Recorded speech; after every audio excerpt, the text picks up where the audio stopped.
እሺ ሰዎች የምንሰራው ስራ የሚመቻችሁ ከሆነና በመላሹ ደግሞ እናንተኛም በትንሹ ማገዝ ከፈለጋችሁ ቻናላችንን ሰብስክራይብ ይህን ቪዲዮ ደግሞ ላይክ አድርጉት። ታሪካችን የሚጀምረው ጀነራል ያንግ በተባለ የኮሪያ ጀግና ወታደር ቅጥር ግቢ ውስጥ ነው። ጀነራል ያንግም ከሚስቱ የወለዳቸው 7 ወንድ ልጆች አሉት። ከሰባቱም ስድስተኛው የሆነው ሉና ሰባተኛ ልጅ የሆነው ያንሲ በቤተሰቡ ፊት 30 ግርፋት እንዲገረፉ ተፈርዶባቸዋል። ጀነራሉ ራሳቸው በትልቅ ዱላ ልጆቻቸውን በቁጣ ሲገርፉ አይተናል። ይህም ሊሆን የቻለው ደግሞ ልጆቻቸው የቤተሰቡን ሕግ በመጣሳቸውና ሕግ በመተላለፋቸው ነበር። ይህም ሁኔታ የሆነው ከ2 ቀን በፊት በነበረው አንድ ጉዳይ ነበር። ይህም ጉዳይ ምንድነው? ሉ ከልጅነት ፍቅረኛው ቻይ ከተባለች ሴት እጅግ በጣም ኃይለኛ ፍቅር ይዟል። ሉም ወዲያውኑ ላፈቀራት ልጅ የፍቅር ጥያቄ አቅርቦላት እሷም ደግሞ በሉ ሐሳብ ተስማምታ ነበር። ሆኖም ግን ንጉሱ እንዲህ ይላል፣ የኔን ልዕልት ልጅ የሚያገባው በውጊያ ፍልሚያ ላይ ማሸነፍ የቻለ አንድ ጀግና ብቻ ነው ልጄን አሳልፌ የምሰጠው ብሎ ይናገራል። ሉ እጅግ በጣም ስለሚወዳት በውድድሩ ላይ መሳተፍ ቢፈልግም አባቱ ግን በፍጹም ይህን እንዳያደርግ ይከለክለዋል። ምክንያቱም የንጉሱ አማች የሆኑት የሎርድ ፓን ልጅ ልዕልቲቱን እጅግ በጣም ይፈልጋት ነበር። በዛ ላይ ደግሞ የያንግና የፓን ቤተሰቦች የቆየ የቂም ጥላቻ ነበረባቸው። ጀነራል ያንግም በሀገሪቱ ድንበር ላይ የኪንታ ወረራ ስጋት ስላለ አሁን ግጭት አልፈልግም ብሎ ነበር። ሉ ግን እጅግ በጣም ልዕልቲቱን ስለሚያፈቅራት የአባቱን ትዕዛዝ በመጣስ ውድድሩ ላይ ይሳተፋል። የፓን ልጅ የሆነውም በውጊያው መሃል ላይ ተንኮል በመስራት ከውድድሩ መድረክ ላይ ወርውሮ ይጥለዋል። በዚህም የተናደደው ሰባተኛው ልጅ የሆነው ናንሲ በመድረኩ ላይ ወጥቶ የፓንን ልጅ በአደገኛው ይደበድበዋል። በዚህ ግርግርና ሰብ መሃልም የፓን ልጅ በስህተት ተንሸራቶ ጭንቅላቱን ይመታና ወዲያውኑ ሕይወቱ ያልፋል። እናም ጀነራል ያንግ ልጆቻቸውን ለዚህ ነበር እንደዛ አይነት ቅጣት የቀጧቸው። ንግስቲቱም ወንድሟ ስለሞተ የያንግ ቤተሰብ እንዲጠፋ ለንጉሱ ትለምነዋለች። በዚህ መሃልም በድንገት የኪንታ ሰራዊት የሆኑት ሙሉ በሙሉ ከተማዋን መውረር መጀመሩን ይሰማሉ።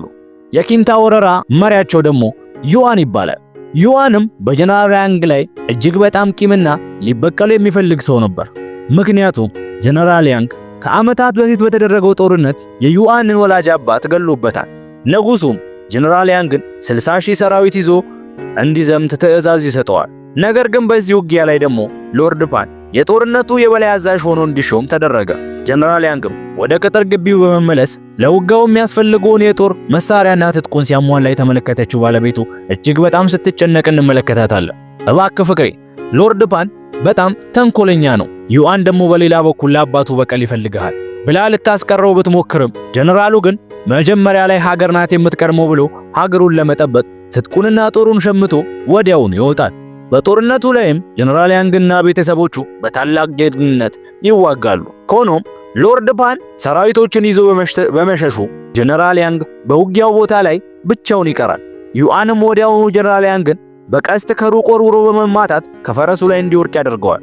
ዩዋንም ወዲያውኑ ሰውየውን በማንሳት ሆን ብሎ ጀነራሉ በሕይወት እንዳለ ሳይገድለው ወልፍ ማውንቴን በተባለ ተራራ ላይ ልጆቹን አጥምዷቸው እንዲመጡ መጠበቅ ጀመረ። ጀነራሉ ባለቤትም እጅግ በጣም ስለጨነቃት ወደ አንድ ጠንቋይ ቤት ትሄዳለች። ጠንቋዩም እንዲህ ሲል አንድ ወረቀት ይሰጣታል። 7 ልጆች ይሄዳሉ፣ 6 ይመለሳሉ የሚል ወረቀት ይሰጣታል። እናትየውም 6ቱ ልጆቿ የሚመለሱ መስሏት አባታቸውን አድነው ዞ እንዲመጡ ሁሉንም ልጆቿን ትልካቸዋለች። ልጆቹም ወደ ጦር ሰራዊቱ አካባቢ ሲደርሱ የገዛ ወታደሮቻቸው ታርደውና በጦር ተሰቅለው አዩ። እዚያው ላይም 200 የኪንታ ወታደሮችን ገጥመው በእሳት ቀስትና በሰይፍ አስደናቂ ውጊያን ያደርጋሉ። ዩዋንም ይህንን ሁሉ ጦርነት የሚያየው ከርቀት ባለው ተራራ ላይ ሆኖ ነበር። ጀነራል ያንግም በተራራው ላይ ያለምንም ምግብና ያለምንም ውሃ ደክሞ ተመልክተነዋል። ልጆቹም በመድረስ አባታቸውን ያገኙታል። ሆኖም 5ኛው ልጅ የቀስቱን መርዝ ሊያክም ቢሞክርም መርዙ በጣም የቆየ በመሆኑ አባቱ በሕይወት እንዲቆይላቸው ማድረግ አልቻለም ነበር። እዛው በቆሙበት አባታቸው ሕይወቱ ያልፋል። 7ኛ ልጅ የሆነው ያንሲም እርዳታ ለመጠየቅ ወደ ሎርድ ፓን ሰፈር ይሄዳል። ነገር ግን ሎርድ ፓን ያንሲ የጠላት ሰላይ ነው በማለት በብዙ ወታደሮች በቀስት ያስመቷል። ያንሲም ብዙ ቀስቶች በሰውነቱ ላይ ካረፉ በኋላ ወዲያውኑ ሕይወቱ ያልፋል። ጀነራል ያንግም ሞቱ አልሞትም ነበርና በሰመመን አንድ ነገር ያያል። በህልሙ ልጆቹ ሞተው ሲመለከት በልጆቹ ላይ ማሸክም አልሆንም ብሎ በማሰብ አንድ የመታሰቢያ ድንጋይ ላይ ራሱን በማጋጨት ራሱን ያጠፋል። ልጆቹም አባታቸውን ቀብረው አስክሬኑን ይዘው መመለስ ጀመሩ። አውቀው ልጆቹን ያጠመዱት ዋን ወታደሮችም ውጊያ ይጀምራሉ። ታላቅየው ወንድማቸውም ጠላቶቹን ለማዘግየት ብሎ ብቻውን ቀረ። ብዙ ወታደሮችን ከገደለም በኋላ በዩዋን ጦር ተመቶ ወዲያውኑ ይሞታል። ሁለተኛው ልጅ ደግሞ ወንድሙን ለመርዳት ወደ እነሱ ተመልሶ ይመጣል። እሱም እነሱን ሊቋቋም ባለመቻሉ እዚያው ተሰውቷል። አራተኛውና አምስተኛው ወንድማማቾች ደግሞ በጠላት ተከበው ሁለቱም ይያዛሉ። ሁለቱ ወንድማማቾች ጠላታቸውን ይዘው ደገደል በመዝለል ሁሉም እዛው ይሞታሉ። የቀረው ሶስተኛውና ስድስተኛው ልጅ ነበሩ። ሶስተኛው ልጅም በጫካ ውስጥ እየሄዱ ሳለ በበርዛማ ቀስት ተመቶ የወጋውን ጠላት ከጎደለው በኋላ ነገር ግን በመርዙ ምክንያት ሕይወቱ ማለፍ ችሏል። አሁን የቀረው ስድስተኛው ልጅ ሉ ብቻ ነው። አባቱንም በጀርባው ላይ በማዘል ይዞ ሲሮጥ ዩን ደረሰበት። ዩዋንም ሁሉንም ወንድሞቼን ገድያቸዋለሁ እያለ ሲያፌዝበት በሉና በዩዋን መካከል ከፍተኛ የሆነ ፍልሚያ መደረግ ጀመረ።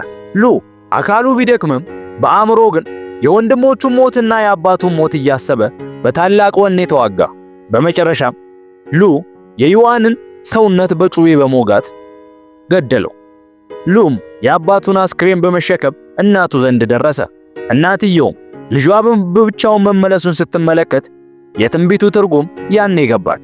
7 ልጆችሽ ሄደው ስድስተኛው ልጅሽ የሆነው ሉ ብቻውን ተመለሰ የሚል ትርጉም ነበር የነበረው። ኪታኖችም የልጁን ጀግንነት በማየት እጅግ በጣም ፈሩ። ሎርድ ፓንም በውርደት ስሙ ሲነሳ ኖረ። ሉ ልዕልት ቻይና አግብቶ የቤተሰቡን ጀግንነት የታሪክ መጽሐፍ ላይ አስፍሮ ሕይወቱን መኖር ቀጠለ። ውድ ቻናላችን ቤተሰቦች እንደዚህ አይነት ፊልሞች በተለያዩ ቀኖች እንዲደርሷችሁ ይህን ቻናል ሰብስክራይብ እና ላይክ ማድረግ እንዳትረሱ። በቀጣይ ያበደ የኮሪያ ፊልም ይዤላችሁ ስለምመጣ ቻናላችን ላይ የምትፈልጉትን ፊልም አይነት እንድትጽፉልን በአክብሮት እንጠይቃለን። መልካም ቆይታ ይሁንላችሁ።